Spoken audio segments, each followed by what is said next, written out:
Well, Broncos Country, here we are. 2022 season's officially over. Normally, that would be cause for sadness because, hey, that just means how many months without Broncos football. But for so many of us, it's almost a sigh of relief because though we finished the season out on a high note with good momentum, this entire season as a whole has been just miserable. Where do we go from here, Broncos Country? It is the first Nothing Rhymes with Orange and Blue podcast of the 2023 offseason. Let's do this.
Nothing Rhymes with Orange and Blue podcast.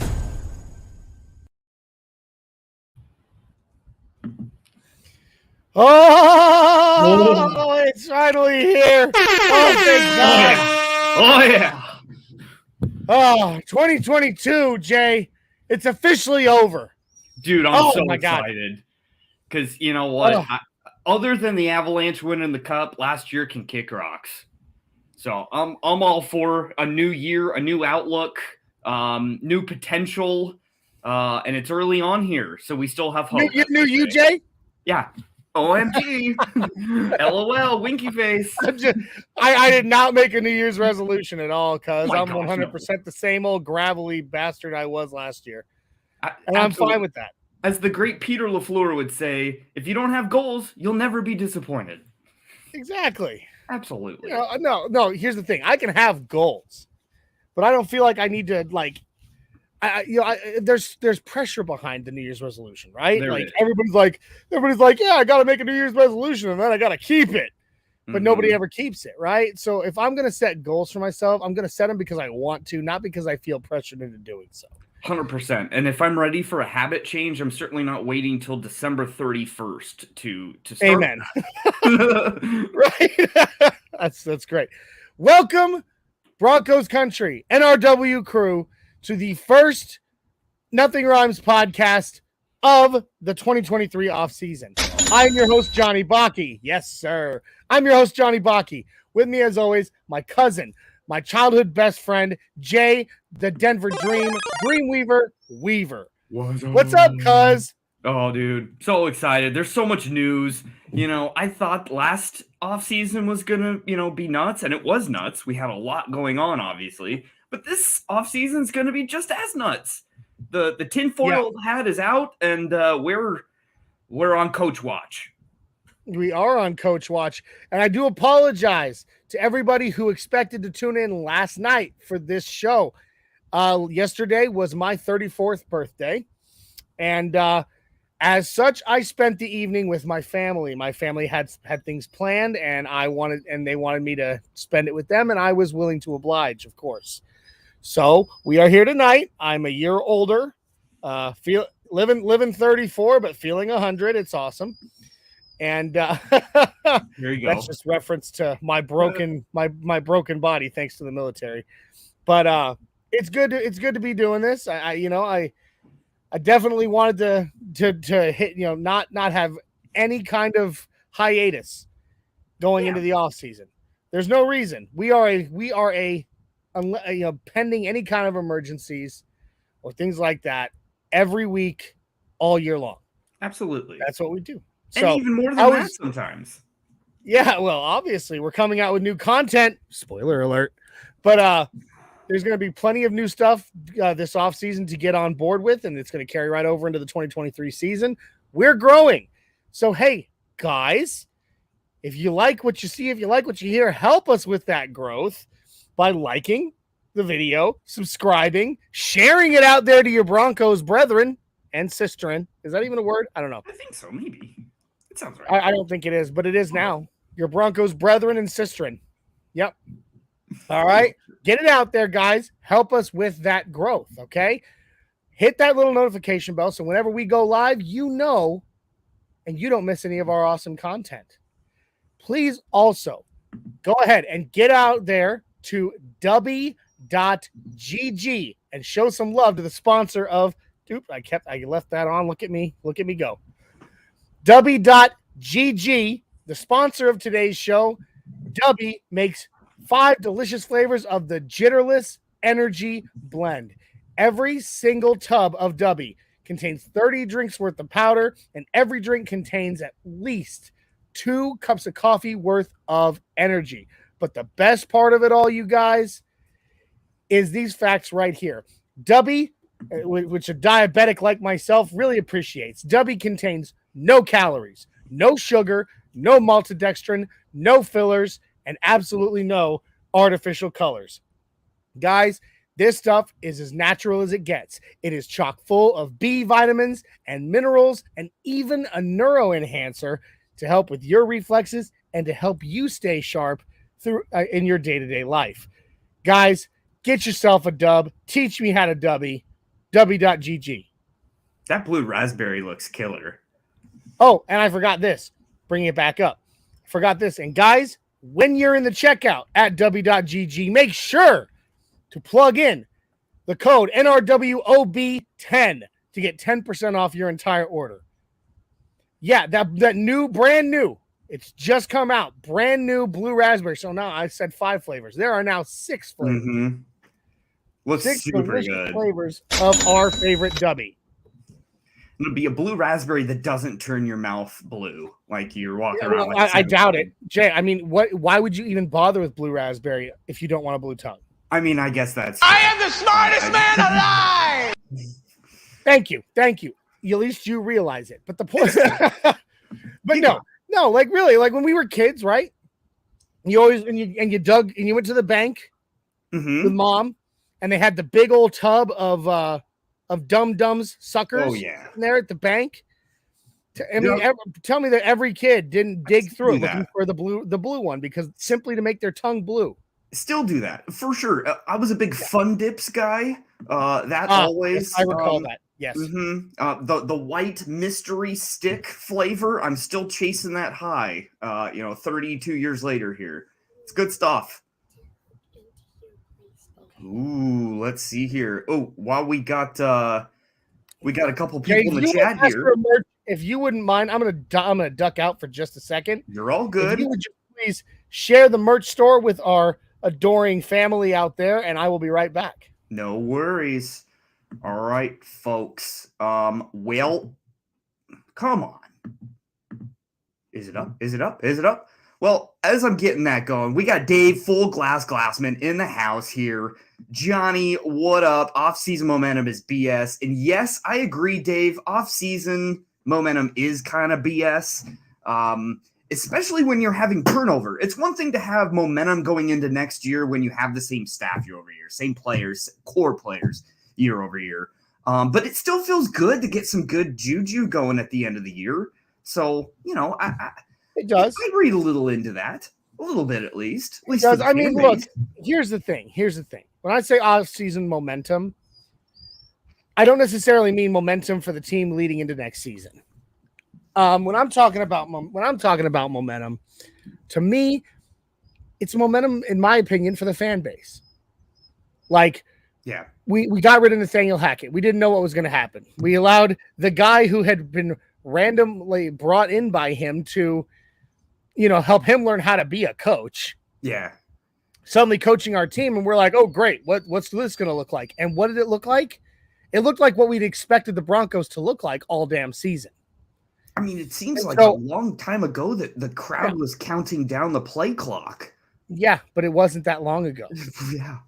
And so my point being, when I say off season, when I'm talking about momentum, I'm not necessarily talking about the team leading into next season, because it's a whole new thing. There'll be new players, a whole new coaching staff, possibly a new scheme, or at least some new schemes. So no, that's not the momentum I'm talking about. I'm talking about us being able to see things progressing in a direction that we want as fans.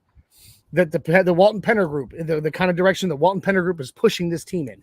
That's the kind of momentum I'm talking about. It felt good to almost beat the Chiefs. I mean, I know that almost only counts in horseshoes and hand grenades, but still.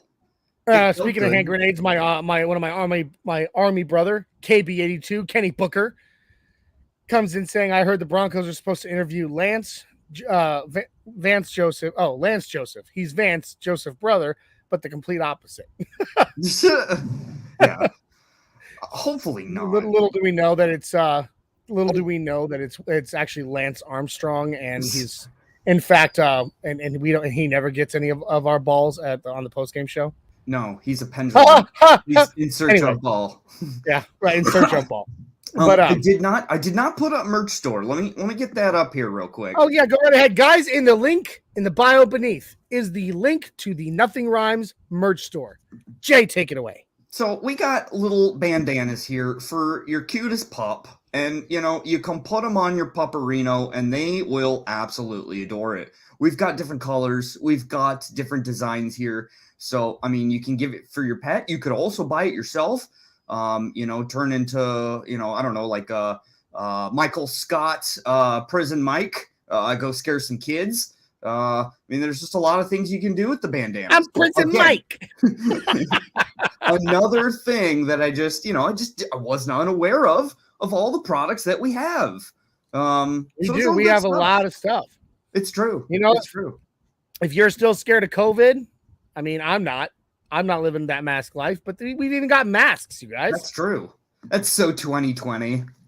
I said it in 2020. I actually said to people, I was like, this year is going to put a whole new meaning to the phrase hindsight being 2020. For real. So, but no, guys, just jump on in there. Check out all the stuff we got. We got lots of cool stuff. We got big stuff. We got little stuff. Heck, if you just want to get a sticker that you can put on a notebook or something, we got that too. We can have little buttons. I mean, I don't know if anybody's into button jackets anymore. I feel like that's so 80s. That is very 80s. That's very old school, old lady with a button of her kid's face. Since we're sitting here talking about, things that were so last year or whatever. That's true. But I am an old soul, so I love all that old stuff anyways. Oh, yeah. Well, so am I. I mean, I'm definitely old school that way, but and I'm okay with that. I love it. You don't know how to dance the gritty or whatever that TikTok thingamabobber is? I don't know how to dance. I don't know how to do any of the TikTok dances, and I'm proud of that. Yeah, me too. I'm super proud of that. In fact, I had TikTok for a little while years ago, and I no longer subscribe to that app, and I'm also proud of that. You're gonna have me. Yep, I deleted it, and I am proud of that fact as well. So, hey, y'all out there doing what these people are calling dancing, which I'm sorry, it's not. It really isn't. You're dry humping air. Yeah, it basically is violating it, but no, I'm an old soul that way too. So, ain't that right, Papa? Yeah, that's right. That's right. That's right. But so I don't if you know. will continue jumping in the comments, I'm sorry, I got to duck out for one more second. You're I do good, apologize, guys. You're good. We got KB82 in here. Boy, Hackett leaves and Russ scores 6 combined touchdowns in 2 games. And this is something we're going to talk about, I think, a lot tonight is, we've crossed out a lot of elements through the year of whose fault is what, and what we can do moving forward to pick apart what detail worked and which didn't, because this was a trial by error year. And so, Hackett is gone and Russ lit it up for the last 2 games. Is that all Hackett's fault? I don't think it is. I also think it's an internal discussion that happened with Russ as to why Russ played different. But I guess that's a whole different, variable that was a constant throughout the entire year is Russ in and itself. And that's why I love this coaching discussion. I love all of the, thousands of coaches we're interviewing right now, but there's only a handful, in my opinion, that really give a plan as to what they would do to help Russ and to help this offense. I just don't understand why a team whom has, I would argue, a top 5 defense still. I know that we're probably not technically from a stats standpoint top 5 defense, but relatively a very good defensive club. Why we need to hire a defensive-minded head coach. That does not make any sense to me. We should be trying everything we can to retain Evero. And hiring a defensive-minded head coach is certainly not going to do that. So I'm looking for offense. I'm looking for the root cause of what is the problem with this franchise since Super Bowl 50. It's been quarterback. It's been offense. And when you really think about the coaches that we've hired in that said time frame, I won't count Gary Kubiak after Super Bowl 50. I don't think that really counts as a coaching, regime post Super Bowl. But Vance Joseph is a defensive-minded head coach. Obviously, Vic Fangio, a defensive-minded head coach.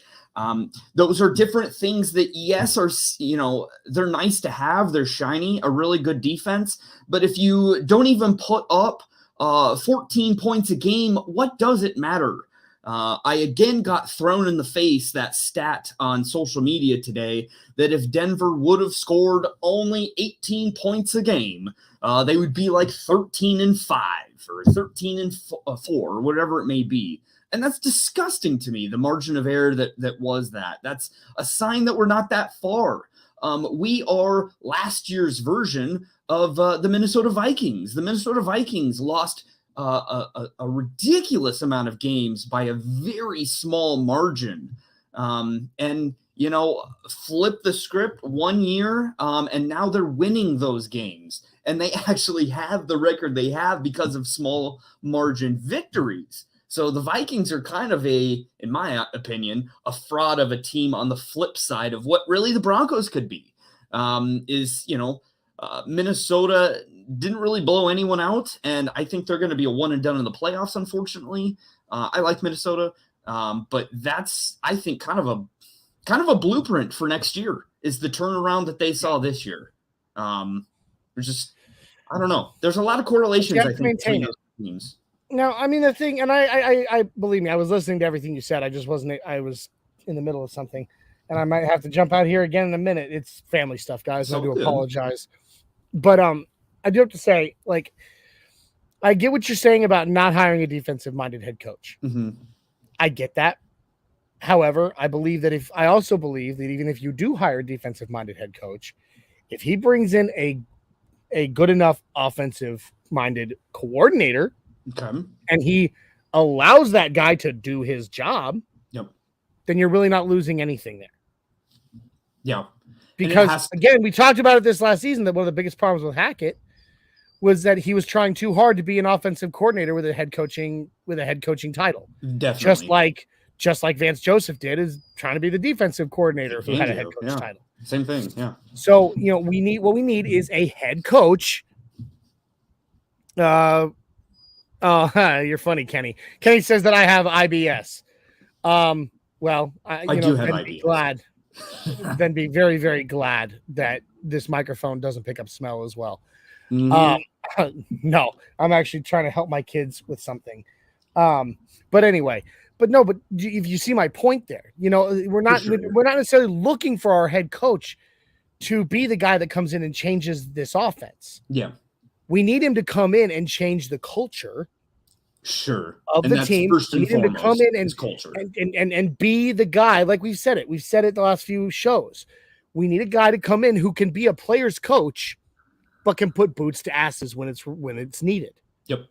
And then of course be someone who can bring in enough talent with him to maintain what we have going and or fix what is not going right for us. Sure. So I get what you're saying about the idea of not necessarily going defensive minded with your head coach. But again, as long as he's letting an offensive coordinator do their job and that offensive coordinator is not an idiot themselves, then we should be okay there. At least in my opinion. Sure. No, I would totally agree. I think we all can agree it's not going to be a first-time head coach. So a lot of the now we've tried that 3 times in a row. We've seen where that goes. The sexy offensive coordinator that gets hired to be a first-time head coach is not the path. Justin Outen is going to be so excited to hear that you think he's sexy. He's not qualified to be sexy. He said so himself. With his wardrobe every day. But you know what? I digress. Here's the thing: we need a football CEO for head coach. I think you hit the nail on the head as far as the culture shifter. We need somebody to come in and run this organization and run this team. We don't have. I think the glimmer has been rubbed off of Russ from a national spotlight perspective. He's not the national treasure that he once was. So we don't really have a propped up personality that is the national, we don't have Vaughn anymore. The national sweetheart? Yeah, we don't have Vaughn, and Vaughn was always that. Did you know this guy raises chickens? Hey, one could make the argument that PS2 could be on his way to being that, though. He could, for sure.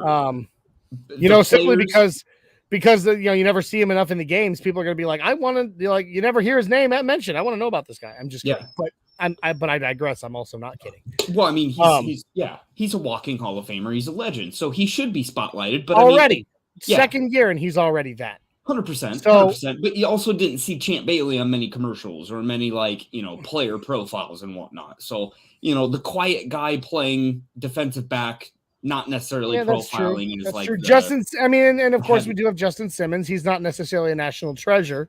True. Yet, but he is widely respected.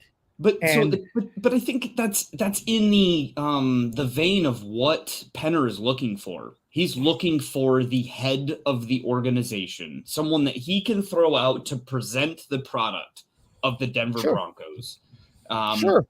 And that's why these big names are coming. I mean, money talks. I don't care what anybody says. Open check. So I've already said it before. Coaching salary is completely separate from salary cap. Yep. Coaching salary is 110% stringent upon what the owner is willing to pay the coach. Granted, it's a contract, but still, whatever the guy asks, if the owner's willing to pay it, they'll pay. That's what it'll be. Yep. So and again, as we keep bringing up, guys, we now have the richest owners in American sports. So who literally have stated it's not about money for us. We want to win. We're ready. So they are willing to. Now, obviously, if somebody like Jim Harbaugh or Sean Payton comes walking through the door and goes, I want $50 million a year. You pay my mortgage, and I want a private plane with my picture on the side of it going like this. They're probably going to be like, no, dude. All right. I offered you the moon. You decided to go for the solar system. Okay. So, but the point is we can bring someone, we can bring somebody with one, experience, and two, with the right tenacity and the right culture in here. We can afford it. So let's do it. I do like what Kenny said here. We need a coach who's a leader, not really a good coordinator with poor management skills. I completely agree. Hang on one second, guys. You're good. No, I 100% agree, because at the end of the day, like, the skill set we're looking for is to fix the offense. And so naturally, we should be looking at someone that meshes well with Russ, because he is the conductor of this offense, whether we want it to be or not. So that's why I'm saying, like, it's going to have to be a very specific offensive coordinator to come in if we hire a defensive head coach, i.e. Dan Quinn. And that's why I've never really been on the Dan Quinn train. I respect Dan Quinn in being able to pinpoint talent and hook his hitch to him, i.e. Kyle Shanahan. That's why Dan Quinn had success as a head coach, is because of Kyle Shanahan. So, I mean, if he wants to bring in another offensive coordinator that is, coming up kind of like Kyle Shanahan, then I'm good. But I just don't want a first-time offensive coordinator that is learning on the fly on the side of the ball where we need the most experience and the most help. That, to me, wouldn't make sense. I know there has been a lot of talk around Jim Harbaugh, and Jim Harbaugh he's not a defensive coach, but he's a defensive-minded head coach. He's still offensive on the offensive side of the ball, but he runs a throwback offense that is, run first, run second, run third. And that's kind of honestly what Broncos Country is used to seeing. That's kind of the Kubiak Shanahan system that we've been, poured upon throughout the 90s and the early 2000s. So I think that would mesh well with us. David Shaw came in for a interview for head coach days after the phone interview with Harbaugh. That was extremely interesting to me, only because another Stanford alum, Stanford ex-coach, being I completely forgot about all the Stanford connections. Condoleezza Rice actively teaches there and is a grad. Both Penners, Walton and Penner, both an alumni of Stanford. Man, these rich people run in packs. They all network each other. They all trust each other. I don't know how it's not Jim Harbaugh. Like, I will be floored if a week from now we're not saying Jim Harbaugh's the guy. It would be Jim Harbaugh's decision not to take this job. It would be. And I mean, that's the thing. Yes, he probably has this, he said, I want to win a national championship with Michigan. Okay. And we get that. But at the same time, we are, again, you said it earlier, money talks. Yep. And I don't think Michigan is going to be able to offer him more than the Broncos could. No, they're not. And they don't want to. And so, I mean, and he's also said, I feel like while he wants to win that national championship with Michigan, he's also said, I feel like I have unfinished business in the NFL. Mm-hmm. And he does. Very Perfect true. Opportunity right here. Come on, bud. And I don't care what people say. He was not offered the Minnesota job last year. And again, the correlations I'm making between where in timeline the Minnesota Vikings are compared to where we were, that was a very advantageous job, in my opinion, last year. That would have been a perfect situation for him. And, it would have been. And that's why he interviewed. That's the only team he interviewed with. That was the only team he had interest in. And I believe it's a similar situation here. He sees a tailor-made product ready to go to win in this team. It's not a rebuild. Yes. It's not Houston. Only this team can offer him offer him a hell of a lot more money than Minnesota could last year. And money. Correct. So, I still think there's a very good chance he ends up here. Plus, we haven't even talked about it. The NCAA is about to launch an investigation against him. Yeah. For violating COVID protocol, which again, as I'm pretty sure everybody's just kind of gathered from listening to me talk about COVID, I think is stupid. Well, and it's violations from 2020. Like that ship is way sailed. Look, yeah, way sailed. So I mean, like, I'm not looking at this guy being like, oh boy, here's who we're getting. No, I'm like, look, dude, guy didn't want to wear a mask. Okay, calm down. Correct. But Correct. because I mean, how many? I'm not gonna lie, I didn't wear a mask every chance I got.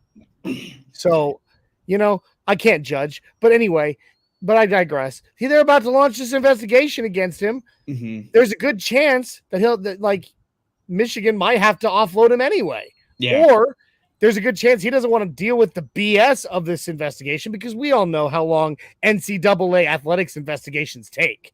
Yep. This is not a quick process. It's not something they're gonna come out and say a month from now they're done with. It's gonna take forever. Correct. And he's probably he's not gonna want to sit there and deal with that.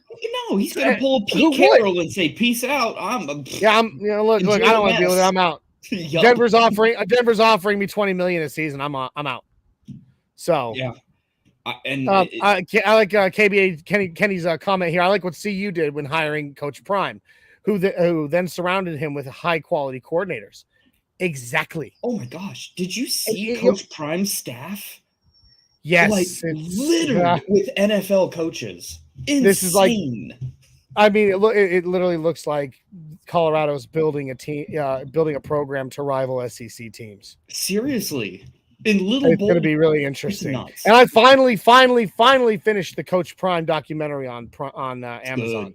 And dude, I'm so excited that's a man you follow. That's a man you want to follow. He preaches it right. He's a guy that I'm so happy is in our sports market. I'm so happy to watch him. Yeah. Dave comes in with an interesting point of view on this Harbaugh situation. He says, if the only reason Harbaugh is leaving is money, I don't want him. I get that. Yeah, but I do. If you won the conference 2 years in a row, went to the playoffs, beat your rival twice in Ohio State, and you make less than Mel Tucker in Michigan State, that's crazy. Yeah. That is crazy. Of course he should be upset. There's that. He should want there's that. But I don't think, Dave, that money's the only reason he's going to leave. I just think that's going to be what seals the deal. You know what I mean? I think he'll look at the situation. He'll be like, okay, I've already said it. I've got unfinished business in the NFL. I have, I have a program that looks like it, like you said, Jay, could be tailor-made to be a winner with the right leader. Yep. I believe I'm that right leader. Now the only thing that's missing is the money. And then they go, here's your blank check. And he goes, all right, cool. Let's do it. I don't think it's the only reason. I think it's the icing on the cake. Yeah, I would agree. So, because he's made enough money in his life. I mean, at the end of the day, these aren't players that are coming off their rookie contract that are looking to get paid for the first time. Jim Harbaugh's been around the block. I'm sure he's made some money. He's made quite a bit, and if he was smart, he invested some of it, and those investments have paid dividends, and he's still rich. Mm-hmm. So, I'm just saying. It'll be a very interesting thing to see if our in-person interview with Sean Payton next Tuesday actually even happens, or if we have a decision on Monday. I think what's going to be really interesting is this weekend's wild card slate.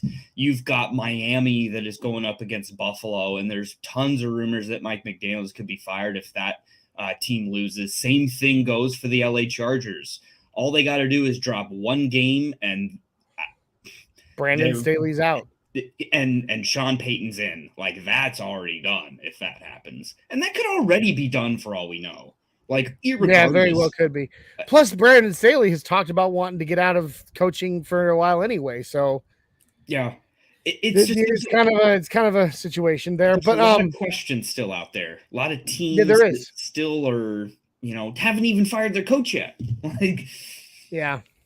Well, I mean, Black Monday for all the teams that didn't make the playoffs was already this last Monday. Mm-hmm. But I mean, as soon as the Super Bowl's over, as soon as it's all over, Black Monday, the real Black Monday comes about, and we're going to see coaches, coordinators, all dropping like flies. It happens every year. Nothing ever changes. They're going to look, you're going to have teams looking at all these guys going, I'm done with you, and it's going to happen. So we'll have to see how that goes. I mean, I'm very interested to watch the playoffs. Mm-hmm. I just wish there was a little bit more orange in the playoffs right now, but hey, it is what it is. I like Kenny's question to me here. He says, "What did I think about Prime letting the team choose on whether to cut their 5-star receiver?" You know what? I don't know if it's an unpopular opinion or not. I liked it because, and the only reason I like it is because I think in order to build a successful team, Kenny, the players have to be bought in. Yep. They have to feel like they are more than just, it's a production on the field. Especially they feel like kids. They want in order to be successful, they want to be part of the team. They want to be part of the organization. Yep. I know that's how I was, and and I mean, granted, I only played up to high school ball, but still, our coach he allowed us a lot of chances and opportunities to somewhat buy in more than just being the dudes that showed up to practice and played the game. Yeah. And so I think him doing that shows that he wants those players to be bought into his program. He wants them to feel like they're contributing much more than just their skills on the field. And in doing so, he's not only building their loyalty, but he's also building their confidence. Yeah. On and off the field. And that to me, that is again, great leader. If you can make those beneath you feel like they have a say more than just yes, sir, they're going to want to follow you a lot more. Even more so how the millennial generation and the younger kids that are actually getting into college right now are. Everybody thinks they're entitled to be a CEO or be the most, amazing, richest person in the world. And that's, and this I may completely alienate a bunch of watchers with this comment, but I've got news for you, Cupcake. You're not a snowflake. All right. I know. I was told it too as a kid that every one of us is special and that every one of us is our own wonderful creation, 100% by ourselves, different than everybody else. No, we're not. You have things that make you, sure. But in the end, at the end of the day, everybody, everybody's a carbon copy of somebody somewhere else. Okay. Yeah. So you're not entitled to a dang thing. Doppelgangers. Yeah. Let's see. Dave says he's sorry the game day stream didn't work, but they had an absolute blast. Hey, it's okay, Dave. These are how we figure out what works and what doesn't. Hey, the thought counts, Dave. And in stadium Wi-Fi sucks. Every single stadium pretty much sucks in that regard. So, but I will say this. I'll say this. We apologize to the fans for having, for that technical difficulty. We came previously. We were with another network that had already made those mistakes and had already figured out how to do it and had it taken care of. So we're kind of now that we're back solo on our own, forming our own community again. We're kind of figuring out what works as well. We're making those mistakes on our own now, without somebody holding the leash, so as it were. So we're sorry that you had to experience that, but we do appreciate the attempt, Dave. Kenny says, no way McDaniels gets fired. His QB stayed confused. He has a third string rookie starting quarterback. Yeah. Poor Tua. Yeah, I do feel bad for that poor guy. I feel horrible for the guy. And I mean, McDaniels was not Miami's original hire. I hope everybody understands that. Like, that was like their third candidate. So like, it was originally going to be Brian Flores, was it not? And then it was going to be Sean Payton, because Sean Payton was going to go to Miami with Tom Brady. Right. There was a lot. It's because and then there was the whole Brian Flores story of Deshaun Watson on the boat with the owner of Miami. Like, the Miami owner, I forgot what his last name is, Ross, I think. He's cuckoo for Cocoa Puffs. Like, he is a Jim Irsay type of guy that like nobody wants to associate with and play with. Because I mean, that guy's loopy. Yep, loose cannons. So big time. I don't know. I don't trust anything that Miami does. So I totally believe the hearsay going out there right now about him. Weird stuff. Yeah. Yeah, agreed. So Jay, it looks like our buddy Dave has a question that is more tailored towards you. Oh yeah. Are we going to talk weekend bets? So I think we should. Give me just a second here, Dave. I'm going to bring up the games, and so we can see them on the screen. And Jay, here will pull up our the odds, and we'll talk about them real quick. Oh yeah. If that's all right. If that's okay with you, Jay. Oh yeah, I'll give you the rundown here. Let's see. Oh, the rundown. Oh, jeez, Louise. Oh, you betcha. You know, you put the line in the water, you catch the fish. Tell you what. All right, let's see here. You tell me what, buddy. You tell me what there. What? Okay. Hang on, I'm going to try to get this a little bit. Let me know when I'm good. This is the first time looking at these lines, and I'm floored. So you're Florida? So you can't count? Thank God, no. Thank God I'm not Florida. Well, you said I'm floored. But some of these lines are super close that I wouldn't have thought are. Like for instance, the Jaguars and Chargers right now are only a 2.5 point swing. Chargers favored by 2.5 points. I think that's the closest one. And then there's a lot of other like big ones. Like it doesn't matter what the spread is. You should be putting all your money on Buffalo. Buffalo is going to destroy Miami. Okay. So looking at the Chargers Jaguars real quick. What is you said it's a 2.5 point spread with who favored? Chargers favored over the Jaguars at 2.5 points. Okay. So then you said to come on down here to the Dolphins and the Bills. You said money on 13.5. 13.5. 2 touchdowns in a playoff game. Wow. It's insane. So, I mean, wow, that's unbelievable. Vegas knows the third string quarterback is playing for Miami. Let's just say that. So, that's going to be a bloodbath of a game. So I'd still take that line. I'd still take 13.5, as crazy as that is. Are you taking the over there, Jay? Absolutely. Well, actually, on that, I probably won't because there will be mercy, I'm sure, at one point because Buffalo is going to cream them. Oh, yes. Big time. So coming up here, what about Seahawks 49ers? So that's a 9.5 point spread to San Francisco, obviously. 49ers have the best defense in the league, I think. My gosh, they're playing against Geno Smith.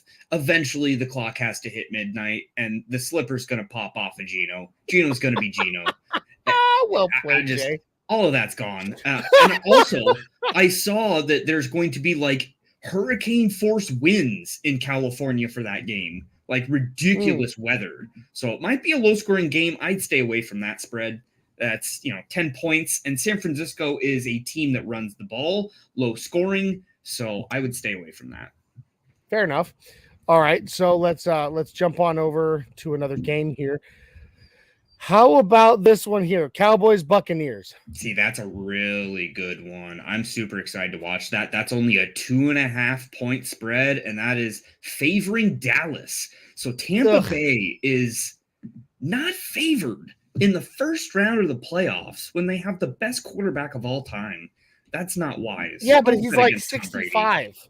He still is ridiculous. He threw for more yards this year than he had in like the past 8 years. The guy's nuts. I'm never going to doubt Tom Brady until he's gone. Until the devil comes to call and make good on his contract. Right. Maybe it will next year when he's a Raider. Oh God, please no. I believe that. That's going to happen. Oh jeez. Oh jeez. Speaking of how about the Vikings versus the Giants, eh?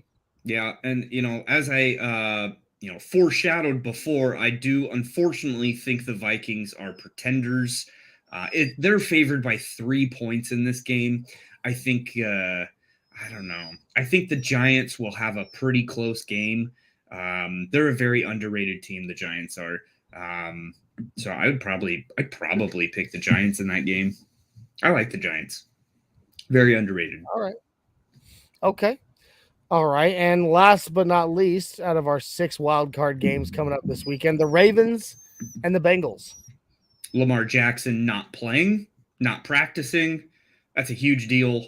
Vegas totally sees that as well. Cincinnati is favored by 9.5. Whew. And I would take that spread. Absolutely. Yep. Cincinnati's going to walk all over them. Which, I mean, here we go. We have Dave saying, Dave says he made his bet and he posted it in the homies chat. Oh, there you go. I'm gonna have to take a look at that Dave video. said he bet money lines, no spreads. No, that's not that bad of a strategy. And that's a safe way to. That's how to keep your money safe. Yeah. And then Dave says, I think Denver actually lost against the spread. #triggered. That's so sick. And then he was shocked, of course, at you taking the under.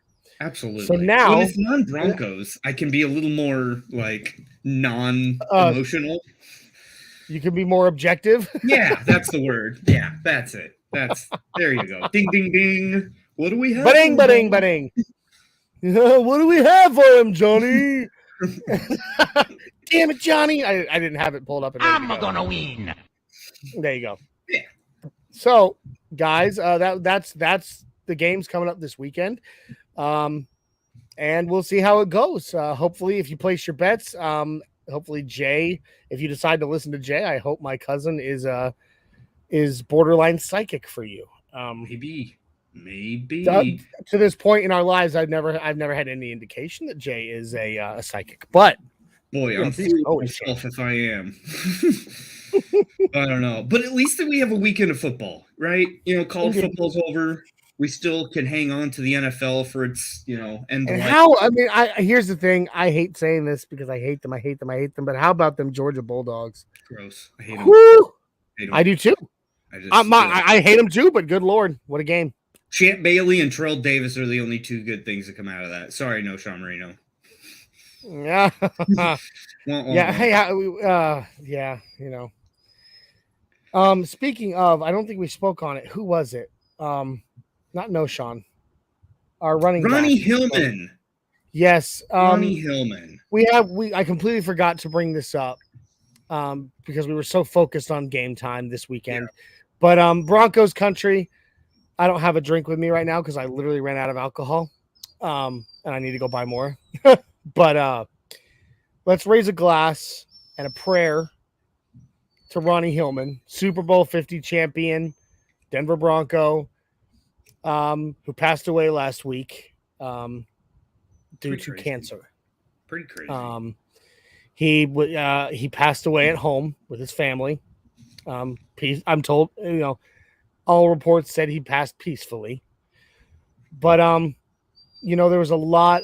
It's really rough when something like that happens. It's not as shocking, I don't think. Well, it actually kind of was because we really didn't find out about his cancer until a few days before he passed anyway. Yeah, like Orlando Franklin put out a tweet that was like, hey, anybody that knows Ronnie Hillman, say a prayer for him because he's not doing well. And that was we were all shocked. Yeah, that was like the first public, like, what are you talking about, dude? Yeah, but you know what? Great Bronco.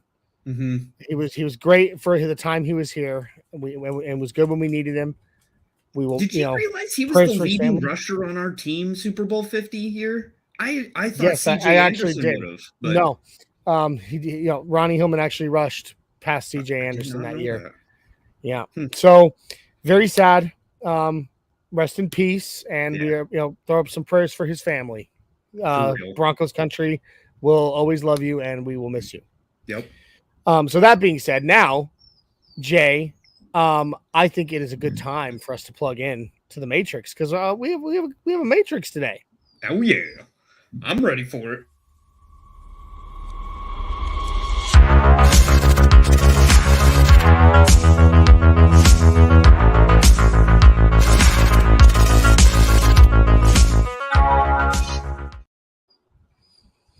Welcome everyone to the Mile High Matrix. Those sunglasses are wow, Agent Weaver.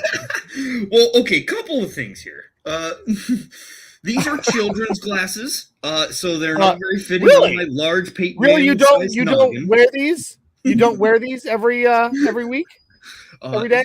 Secondly, they're smeared with like peanut butter or just some sort of stickiness. So Something that your there's children have touched, obviously. Yes. And then thirdly, they're yellow. And I would never wear yellow sunglasses in and itself. I just got a thing about like bright colored glasses. Same thing with white ones. I would never wear white sunglasses either. As you can see, I'm all about my dark shades, and I'm good. Yeah.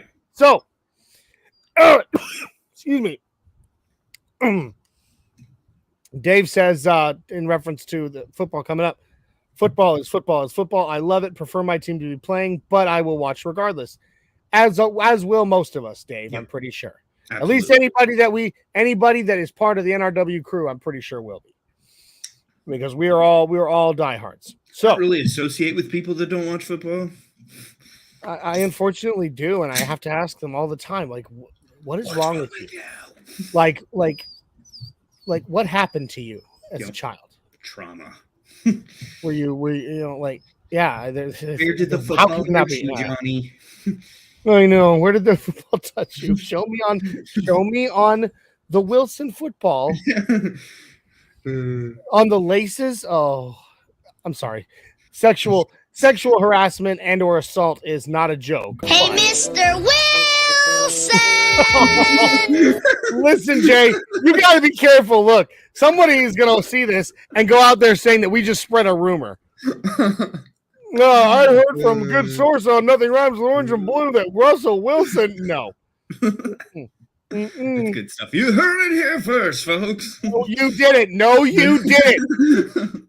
We will be off the air forever, like real quick, bud.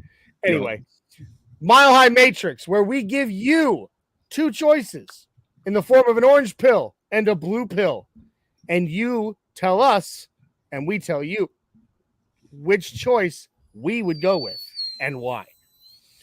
Jay, do you want to kick it off? Sure. All right. Well, unsurprisingly, we're going to have a coach-themed one here, I think. For with both all of the us, changes going on here. So with my blue pill, I'm going to start with my blue pill. My blue pill is going to consist of, the University of the Denver Broncos, Stanford Cardinals, where we have Jim Harbaugh come on in. We've got offensive coordinator of Mr. Shaw, who just interviewed as well, another former head coach of Stanford. Evero still is here because they have a relationship and it would be great vibes. And then we got Jerry as special teams coordinator, which I love that. So okay. That's your first choice there. The other option, the orange pill, that's going to be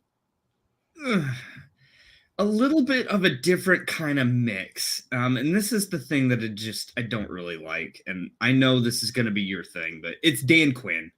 Dan Quinn coming in, recreating the wheel. I know he's buddy, frenzy-wensy with Russell Wilson. And they're going to pally-wally around. But pally-wally. You're spending way too much time around your children. I think it's time for you to start working out of an office again. Oh, it's very true, man. I gotta go boom. But it's gonna be a Dan Quinn culture around here. It's gonna be, hey, whether it's Schottenheimer coming in, whether it's Darrell Bevel, whether just somebody from an offensive standpoint, it's going to be the second element to our coaching staff is offense. Sure. Whereas they're going to be riding the high of the defensive strategy and the defensive creation of our football team, because Evero will be gone if a defensive-minded head coach is hired. So again, you got root cause problem of the offense, hiring them with the blue pill, or maybe the right leadership, maybe the right culture, maybe the right thing, but it's a little bit more of the same thing we already have. Sure. Which, given what you just given, I actually kind of don't have a Mile High Matrix of my own anymore, because that's pretty much what my choices were there. So I'm going to go ahead and I'm going to shock you now. Okay. All right. And I'm actually going to take the blue pill. Okay. I said it last year. I wanted Dan Quinn for Russell Wilson, mm-hmm. but I don't think But the more I've sat down and thought about it, even just in the last 3 days, since our season has ended, as much as I love the idea of bringing in a guy who's familiar with Russell Wilson and wants to play to his strengths, the more I've come to realize that obviously Russ is not the entire problem. There's been a lot of others, and the culture needs to change. Yes. I like Jim Harbaugh for that. He is as I've said it, just like Dan Quinn, the kind of coach that can be a player's coach, but put boots to asses. Mm-hmm. But at the same time, I agree with you. Bringing him here would maintain, we'd be able to maintain a Giro Evero if he doesn't get snapped up as a head coach, as our DC, and basically, I just think that Jim Harbaugh's the kind of guy. He's the kind of coach that can admit when something when he's not going to look at it like how can I contribute or what can I change to make it better. He's going to look at it as how can I change or how can I incorporate what we have into a good plan. So I believe it or not that I will be upset if we get Dan Quinn. I'd be very okay with it.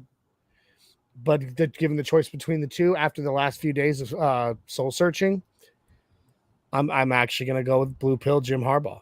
And to your point of the pivotness or the adaptability of him, this is the guy who decided to bench a number 1 overall draft pick in Alex Smith and go with Colin Kaepernick and was successful. Like, changed his entire offensive approach. Say what you want about Colin Kaepernick. It was very successful. Very, very. So you know what? Yeah, I for the adaptability of the head coach, the kind of head coach that can change this culture, for the better, because that's the biggest thing. We need to change the culture. We need to get this culture back to what Mr. Bolin wanted, to what it was when Mr. Bolin was here, and not senile. True. So here's another spin to this. I just thought of this, and this is a great spin. The Blue Pill with Harbaugh, that means Sean Payton's gone. Or not Sean Payton. George Payton. That means George Payton has a year left, and he's on his way out. You are just all about getting rid of George Payton. But the writing's on the wall. It really is. I disagree.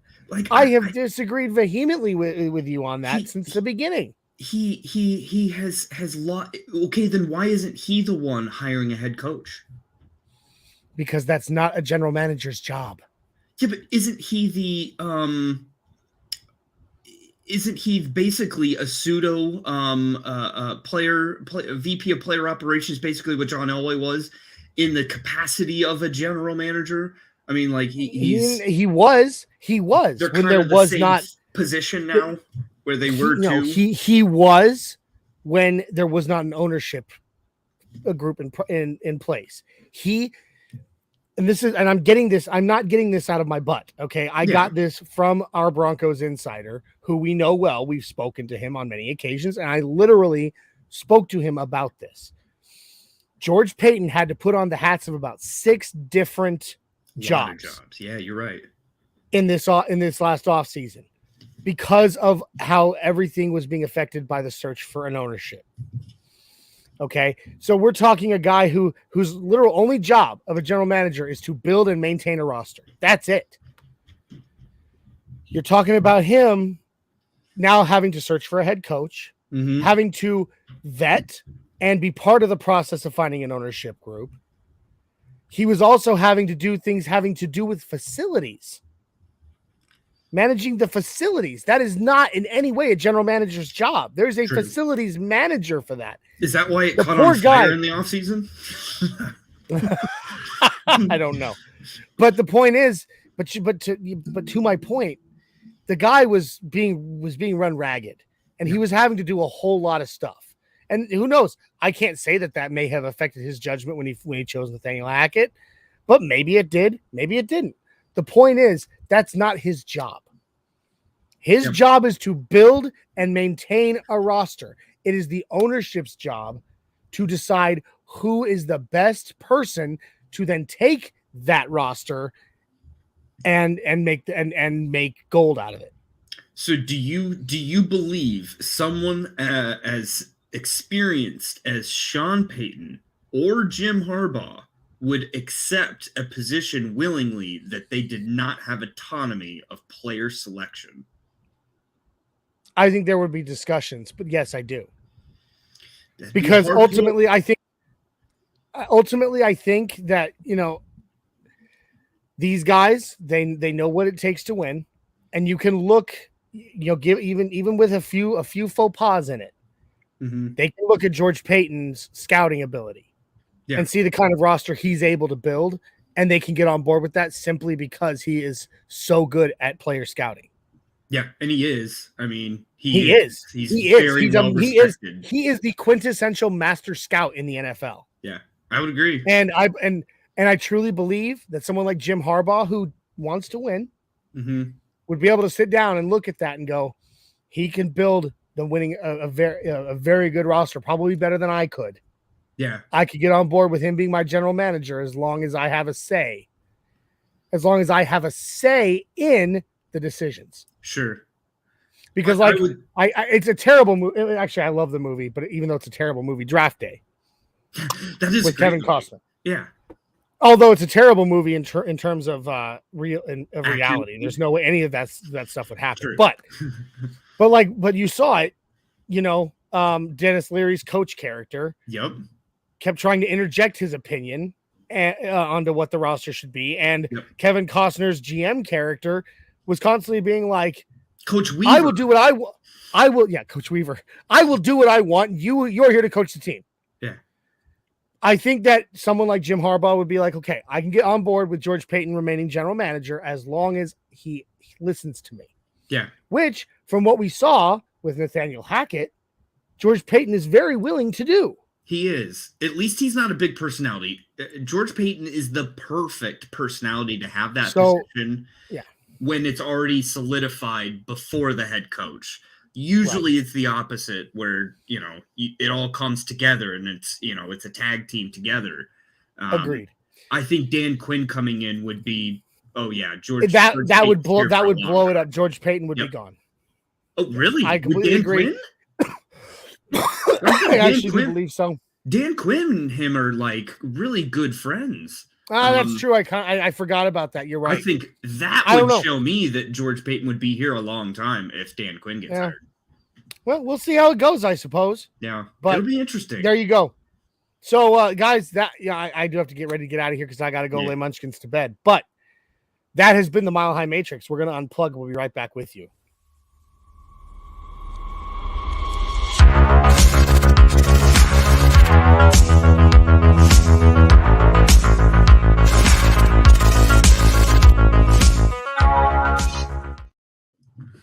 Guys, that's our show for tonight. Unfortunately, we can't keep on going. I wish we could. But guys, it's been an absolute blast having our very first episode of the off season. We love you guys.